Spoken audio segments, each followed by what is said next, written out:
Ce procès n'est pas seulement celui d'une famille. C'est le procès d'un système.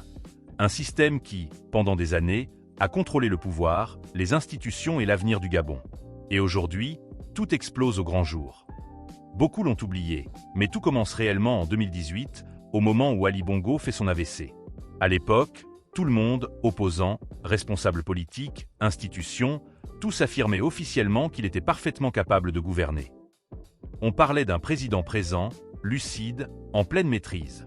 Pourtant, aujourd'hui, c'est ce même état de santé qui est utilisé pour justifier l'accusation d'usurpation de fonction. Alors, qu'est-ce qui est vrai? Et surtout, qui ment? Le procès ne vise que quelques noms, mais les Gabonais le savent. Personne ne pouvait agir seul.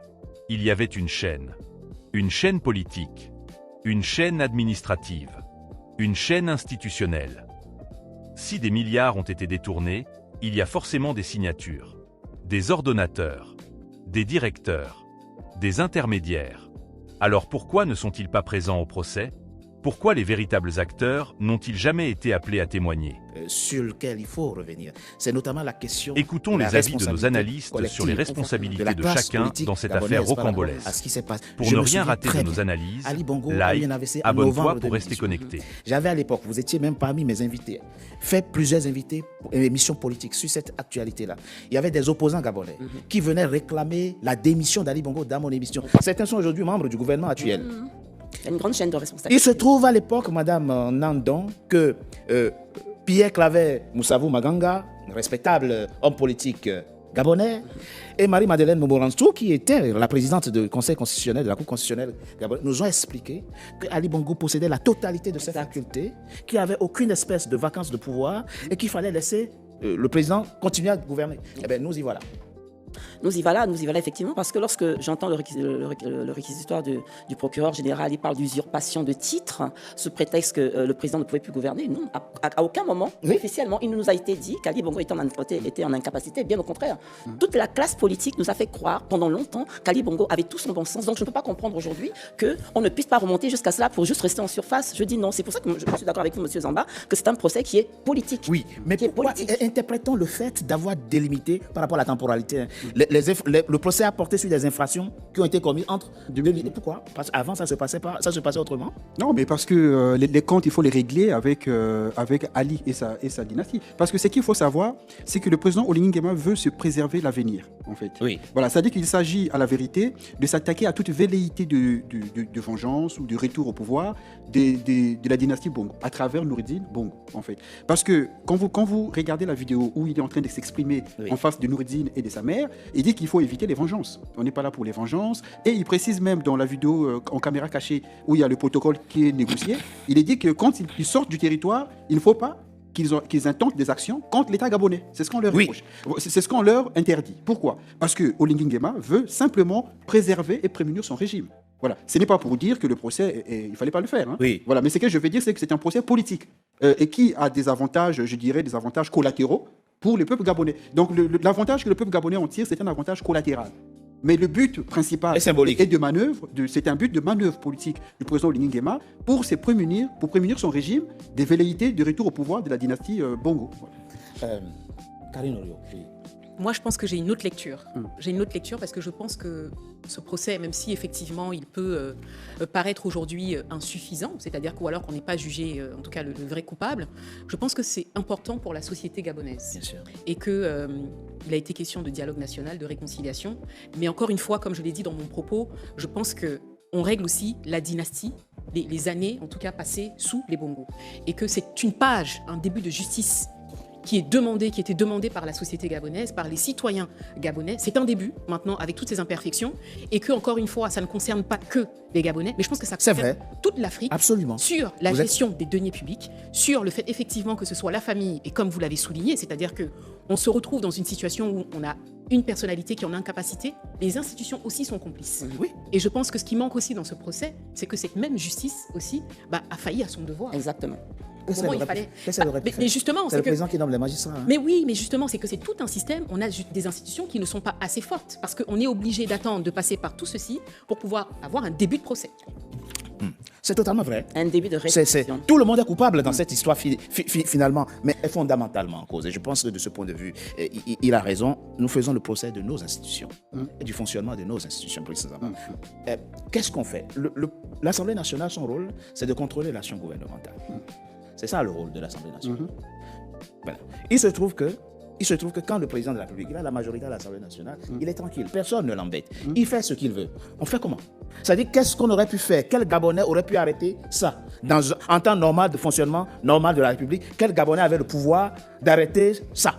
Alors, ce qu'il faut savoir, c'est que le procureur de la République... Nommé par le président? Le procureur de la République, oui, mais bon, il peut être nommé par le président, mais il est là pour tenir une charge.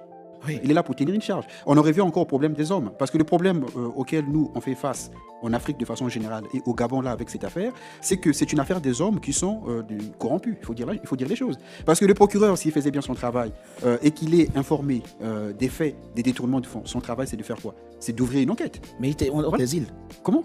On t'exile, on te fait partie à l'étranger. Oui, mais donc c'est un système. C'est-à-dire Oui, que c'est ça. donc, le procureur participe à ces systèmes, en fait. Et comme on dit toujours que le poisson pourrit par la tête, à partir du moment où le chef de l'État lui-même il est instigateur, les autres ne veulent pas prendre des risques. Donc le problème que nous on a, comme vous l'avez dit Richard, c'est le problème des institutions. C'est-à-dire que les institutions ne sont ce qu'elles sont qu'en rapport avec les hommes qui les animent. C'est ça. Si les hommes sont des hommes de valeur, des hommes d'éthique, des hommes qui ont des valeurs, comme je l'ai dit, les institutions sont fortes.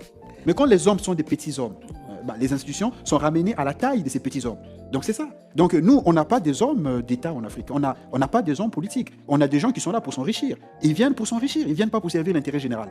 Donc c'est ça. C'est-à-dire que quand vous êtes nommé un poste à votre village, il y a une fête dans votre village, votre famille fête. Pourquoi? Parce qu'ils vont se dire qu'ils vont s'enrichir à travers vous. Parce que quand on vous nomme un poste, à la vérité, vous devez trembler devant la responsabilité. La vérité, c'est ça. Quand on vous nomme un poste et que vous êtes quelqu'un de consciencieux, vous devez trembler par rapport à la responsabilité. Mais non, nous, on fait des fêtes. Voilà, c'est-à-dire que parce qu'on associe la charge qu'on nous donne à de l'argent. Exactement. Donc on a un problème d'homme. Si je peux faire un parallélisme avec Habib, puisque je suis pasteur, Bien justement. sûr. Lorsque le roi Salomon, on lui a confié de gérer le peuple, qu'est-ce qu'il a demandé à Dieu? La sagesse. C'est ça. Il n'a pas fait de fête.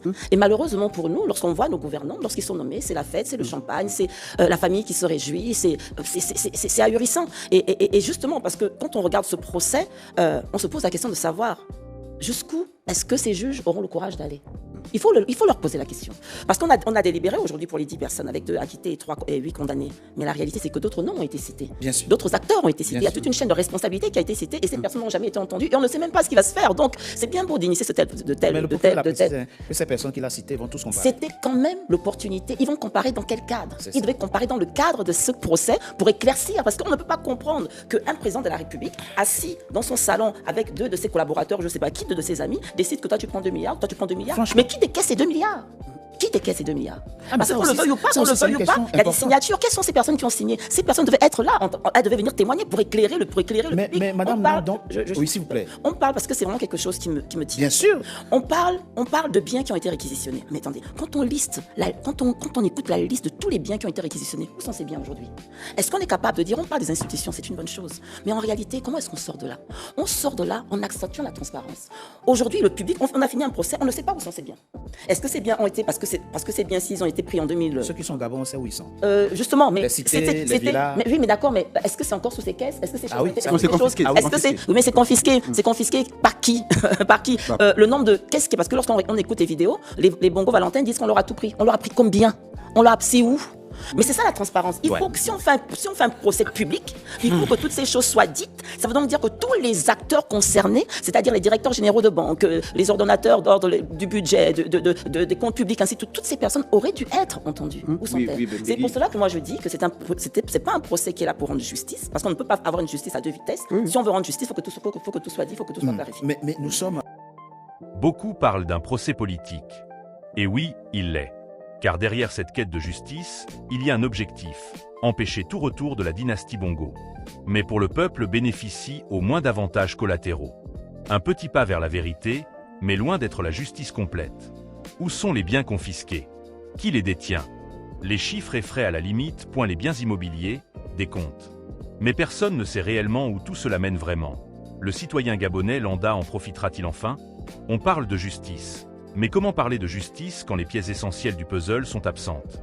Mais ce problème n'est pas que gabonais. C'est celui de toute l'Afrique. Des institutions faibles. Des hommes qui viennent pour s'enrichir et non pour servir. Alors oui, Ce procès est un début de vérité, un début d'assainissement. Mais la vraie justice, la justice complète, celle qui reconstruit les institutions, celle qui dit tout, qui n'est pas à double vitesse, cette justice-là n'a pas encore commencé. Et tant que les questions essentielles resteront sans réponse, le peuple gabonais, et tout un continent, attendra encore la vraie lumière.